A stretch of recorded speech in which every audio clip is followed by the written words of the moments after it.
Halo sahabat nonton, siapa nih yang penasaran dengan kelanjutan cerita di drama Brewing Love? Yuk kita mulai jalur cerita kelanjutan episode 9 dan 10 ya.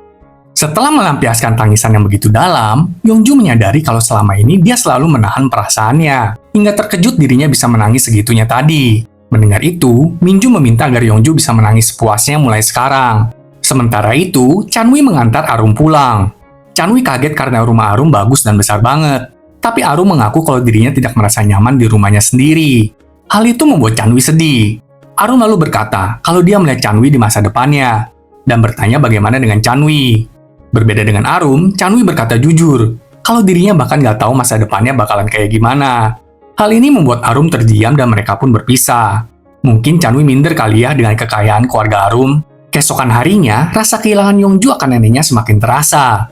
Di saat Yongju hendak berbaring di tempat tidur neneknya, tiba-tiba bel rumahnya berbunyi. Itu adalah Minju. Minju datang bagikan angin segar untuk Yongju. Minju mengajak Yongju untuk pergi. Ternyata Minju membawa Yongju ke desa. Di sana, penduduk desa sudah mempersiapkan beberapa permainan fisik agar Yongju bisa bermain dan tersenyum. Setelah itu, mereka mengajak Yongju makan bersama. Karena merasakan kebaikan penduduk desa, Yongju terharu hingga menangis. Sementara itu, Chanwi mendatangi kantor Arum. Di sana, Rao memberitahu Chanwi kalau Arum lagi dimarahin sama kepala tim perencanaan. Karena Arum selama ini nggak pernah melapor lagi kepadanya.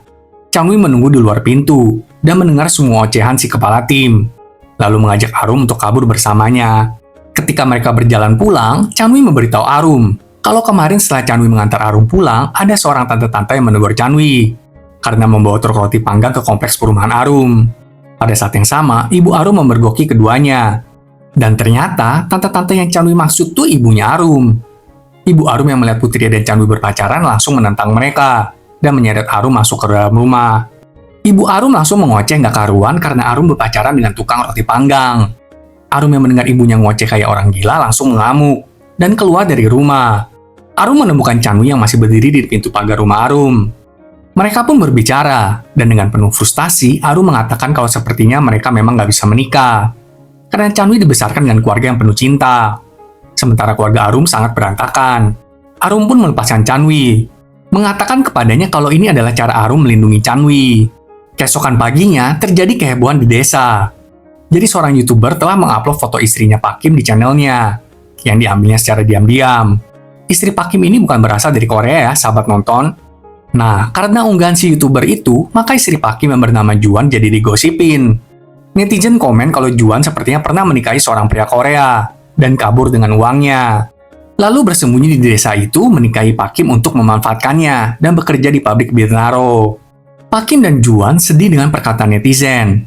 Kemudian menemui YouTuber tersebut, tapi dengan pura-pura bego si YouTuber berkata, aku nggak tahu loh, aku hanya upload foto Juan karena cantik, malahan jadi kayak gini. Pada saat yang sama, Minju mendatangi mereka dan menegur si YouTuber. Minju mengatakan kalau Juan menikahi Pak Kim karena mereka saling mencintai. Tapi YouTuber bersikeras kalau Juan itu hanya memanfaatkan Pak Kim. Kilas balik ke 3 tahun yang lalu.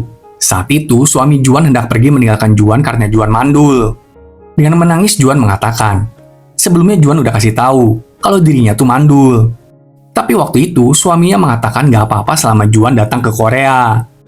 Namun sekarang, suaminya malah menyuruh Juan untuk kembali aja ke negara asalnya. Meskipun Juan memohon, suaminya itu terus merendahkan Juan, bahkan hendak memukul Juan. Saat itulah Pak Kim ada di sana untuk menghentikan si suami dan menolong Juan. Karena Juan sekarang udah nggak punya tempat tinggal, Pak Kim membawa Juan ke desa. Di sana, Juan sering membantu Pak Kim di tos serba milik Pak Kim. Suatu hari, Minju datang ke tos serba dan melihat interaksi keduanya. Minju langsung tahu bahwa keduanya memang saling menyukai. Minju mendorong Pak Kim untuk mengambil inisiatif. Dan karena itulah Pak Kim memutuskan untuk menikahi Juan dan mengumumkannya ke seluruh penduduk desa. Seluruh penduduk desa pun menyambut Pak Kim dan Juan dengan gembira. Kembali ke saat ini, Pak Kim menegaskan kalau diri dan Juan tidak mengadakan pernikahan palsu. Mereka ini benar-benar saling mencintai satu sama lain. Yongju pun datang juga ke sana. Yongju menyaksikan perkataan penuh cinta Pak Kim kepada Juan. Setelah itu, Yongju dan Minju pun berjalan pulang. Yongju jadi mengingat semua kenangannya bersama dengan Minju selama ini, dan menyadari kalau dirinya memiliki perasaan kepada Minju. Yongju dengan gugup mengatakan kalau dirinya mencintai Minju. Mendengar pengakuan Yongju, Minju dengan lembut mengatakan kalau dirinya mencintai Yongju di setiap saat. Lalu mereka pun berciuman dengan mesra. Akhirnya resmi ya mereka. Keesokan harinya tim Yongju mulai kembali untuk membuat bir baru mereka. Dan kali ini mereka mulai menemukan titik terang. Yongju lalu melaporkan dan memberikan sampelnya kepada kepala tim pemasaran. Kepala tim pemasaran terlihat sangat puas dengan hasil bir baru yang dibuat oleh Yongju dan timnya.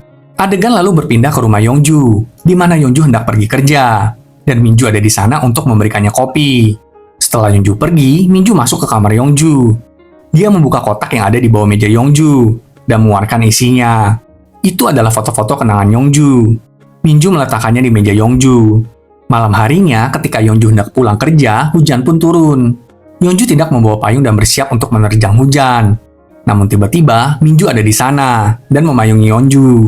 Ah, memang yang kayak gini cuma ada di drama aja ya, sahabat nonton. Di hari lainnya, Minju mengajak Yongju ke toko piringan hitam. Yongju sangat suka sekali melihat begitu banyak koleksi piringan hitam. Minju pun membelikan Yongju beberapa piringan hitam. Satu demi satu, Minju mulai menemukan apa yang Yongju suka selama ini. Ketika keduanya makan malam bersama, Minju mengajak Yongju untuk mencari 10 hal yang sangat Yongju sukai bersama-sama. Dan mereka pun setuju. Akhirnya, tim Yongju ada di fase sampai akhir dari pembuatan bir baru mereka. Bir mereka ada 3 jenis. Dan hari ini, mereka hendak memberikan nama kepada bir mereka. Mereka berdiskusi, dan akhirnya setuju kalau bir mereka akan dinamai Together. Setelah melalui proses yang panjang, tim Yongju bersiap untuk mempresentasikan bir baru mereka kepada para kepala tim di perusahaan Jisang. Tapi sayangnya, hari itu CEO Jisang sedang ada di luar negeri untuk rapat. CEO Jisang harus memberi tim Yongju konfirmasi terakhir sebelum produk baru mereka bisa diluncurkan. Ketika para kepala tim Jisang mencoba bir baru itu, semuanya terlihat puas dengan rasa bir baru tersebut. Gak hanya itu, seluruh karyawan Jisang juga mencoba bir baru tersebut, dan mereka kagum. Tapi saat tim Yongju mengumpulkan hasil survei dari pencicipan birnya, seluruh tim Yongju terlihat lesu dengan hasil surveinya. Nah kan bener, jadi selagi tim Yongju menunggu persetujuan peluncuran bir baru mereka, Ketua Yong mulai menghasut para ketua tim lainnya. Ketua Yong mulai mengubah keadaan dengan permainan politiknya. Ketua Yong berkata, ini ngapain ngeluncurin 3 bir baru berbeda? Nanti juga ujung-ujungnya yang laku cuma 1 aja. Mendingan dari awal luncurin 1 macam bir aja deh. Gak sampai di sana, bawahan Ketua Yong juga mulai memanipulasi para karyawan dengan berbagai trik. Dia berusaha menemukan kekurangan ketiga bir baru itu, dan menekankan dampaknya terhadap keuangan perusahaan. Tentu aja, hal ini membuat hasil penilaian internal tidak menguntungkan bagi tim Yongju. Mereka tidak memperoleh skor yang baik untuk survei ini. Emang kurang ajar sih si kepala Yom ini ya. Keesokan harinya, CEO Jisang siap untuk mencicipi Together. Together adalah nama bir baru yang tim Yongju ciptakan. Setelah mencoba 1 set bir Together, CEO Jisang bertanya kepada seluruh kepala tim yang hadir di sana, apakah Together ini enak apa enggak? Jawab, iya apa tidak. Mereka pun menjawab enak. CEO Jisang pun tentu setuju. Tapi CEO Jisang juga nggak bisa mengabaikan survei penilaian internal yang buruk. Namun Minju langsung angkat bicara dan mengatakan kalau dia akan mendaftarkan Together ke kontes bir buta internasional sebagai penilaian eksternal. Nah, jika tim Yongju menang, maka CEO Jisang harus segera merilis Together. Mendengar ide Minju, CEO Jisang langsung setuju dan menyambutnya dengan gembira. Hore, semoga Together menang ya sahabat nonton. Setelah itu, Arum dan Chanwi mengobrol berdua di taman. Di sana, Chanwi bertanya, kenapa Arum menyerah untuk menikah hanya karena Chanwi? Arum menjawab, itu karena Chanwi adalah bagian penting dalam pernikahannya. Lalu Arum tanya balik, Chanwi sendiri kenapa kok sepertinya nggak mau menikah? Tapi Chanwi nggak bisa menjawab pertanyaan Arum. Dan hal ini membuat Arum pergi meninggalkannya. Malam harinya, Chanwi berbicara dengan Minju. Chanwi mengatakan kalau dia punya masa lalu yang membuatnya sulit bernapas. Minju mengatakan agar Chanwi melawan masa lalu itu untuk Arum. Tapi Chanwi berkata kalau dia udah menyerah. Mana bisa pria yang tidak bisa bernapas akan menikah? Chanwi mengklaim kalau dirinya bahkan nggak tahu kapan dia akan membaik. Gimana kalau tiba-tiba masa lalu menghantuiku? Dan aku mendadak pingsan di depan Arum. Aku bahkan pria yang nggak bisa melindungi wanitaku. Keesokan paginya, Yongju datang ke rumah Minju, sembari meminum teh bersama. Minju bertanya, kenapa Yongju nggak pernah menanyakan masa lalu Minju? Yongju menjawab menurutnya, masa kini yang terpenting. Yongju hanya akan melihat Minju yang sekarang ada di depannya. Minju adalah orang yang bekerja keras sampai sejauh ini, walaupun dia telah melewati jalan hidup yang sulit. Semoga kita semua juga bisa kuat seperti itu ya, sahabat nonton. Kemudian Yongju mengajak Minju ke kantor kepala desa. Di sana, penduduk desa dan keluarga Minju sudah menunggu Minju. Minju tentu kaget dengan kedatangan keluarganya. Para penduduk desa mengajak keluarga Minju untuk makan bersama. Di sana para ibu mulai menggoda Ayah Minju dengan mengatakan kenapa kok Ayah Minju menjaga jarak dari Minju? Kenapa kok kaku banget? Aduh, ibu-ibu ini kocak deh ya. Sementara itu di tempat lain, Chanwi mendatangi Arum dan mengajaknya berbicara. Chanwi mengatakan, cita-cita Chanwi dari kecil tuh pengen banget jadi tentara. Tapi ketika Chanwi sedang dalam penugasan, kapal negara dibajak. Kilas balik menunjukkan, Chanwi dan timnya beroperasi di kapal yang dibajak. Saat itu, Chanwi menembak pembajak kapal tersebut hingga tewas. Dan sejak saat itu, Chanwi mulai dihantui perasaan bersalah. Tapi karena takut dianggap lemah, Chanwi tetap bertahan selama 5 tahun. Namun Chanwi makin gak sanggup menahan itu. Hingga sekarang, Chanwi bahkan masih bisa mencium bau darah dari saat itu. Chanwi menceritakan lebih lanjut, kalau keluarganya mengetahui keadaan Chanwi. Ketika Chanwi lagi gak bisa makan, keluarganya juga ikut-ikutan gak bisa makan. Ketika Chanwi gak bisa bernapas, keluarganya pun gak bisa. Maka karena itulah Chanwi kabur alias meninggalkan rumah, agar keluarganya bisa makan dengan benar dan beristirahat. Sekarang, Chanwi bertanya kepada Arum, bisakah Arum menjalani hidup seperti itu bersama Chanwi yang seperti ini? Setelah mengatakan semuanya itu, trauma Chanwi mulai kambuh dan dia berlari keluar. Arum mengejar Chanwi. Chanwi hampir pingsan dan Arum menangkapnya sambil mengatakan, aku akan mencobanya. Aku akan mencoba makan dengan baik dan ingat untuk bernapas. Aku akan berusaha sebaik mungkin dan menyerah saat sudah terlalu berat bagiku. Jadi jangan lari dariku jika itu yang kamu takutkan. Wah, mantap banget ya ini. Malam itu, Yongju menyiapkan sekotak bir untuk Minju, agar Minju dan ayahnya bisa mengobrol berdua. Minju mengikuti perintah Yongju dan menghampiri ayahnya. Di sana, ayah Minju mengatakan kalau Yongju adalah orang yang berharga untuk ayah Minju maupun untuk Minju. Mendengar itu, Minju bertanya, kalau memang begitu, kenapa ayah nggak melayat sewaktu nenek Yongju meninggal? Ayah Minju menjawab, sebenarnya dia datang, tapi hanya sampai di pintu aja. Itu karena sejak kematian ibu kandung Minju, ayah Minju nggak bisa menghadiri pemakaman. Pemakaman membuat ayah Minju takut. Ayahnya juga menambahkan, kalau dari dulu, ayah Minju dipaksa menjadi pria dalam arti tradisional. Ayah Minju nggak pernah bertemu dengan pria seperti Minju, yang sensitif terhadap tiap emosi kecil. Meski ayah Minju ingin dekat dengan Minju, ayahnya itu bingung bagaimana caranya. Dan hanya ibu kandung Minju aja yang bisa. Maka karena itu, ayah Minju bersandar kepadanya. Tapi ibu kandung Minju pergi begitu cepat, sehingga ayah Minju makin bingung harus bagaimana terhadap Minju. Minju bertanya, kenapa ayahnya nggak pernah memberitahu semua ini kepada Minju sebelumnya? Ayah Minju menjawab, kamu itu loh, pandai membaca perasaan orang lain. Tapi perasaan ayahmu sendiri terlewatkan. Ayah Minju menambahkan, kalau dirinya bangga, Minju bisa menjadi kestabilan bagi seluruh penduduk desa itu. Mereka pun akhirnya berbaikan dan tertawa bersama. Setelah semua acara ini, Yongju dan Minju pun berjalan pulang. Mereka membahas tentang kompetisi bir buta internasional. Minju sudah mempersiapkan semuanya untuk kompetisi itu. Yongju memberikan semangat kepada Minju. Kalau Together akan menang dan sukses ke depannya.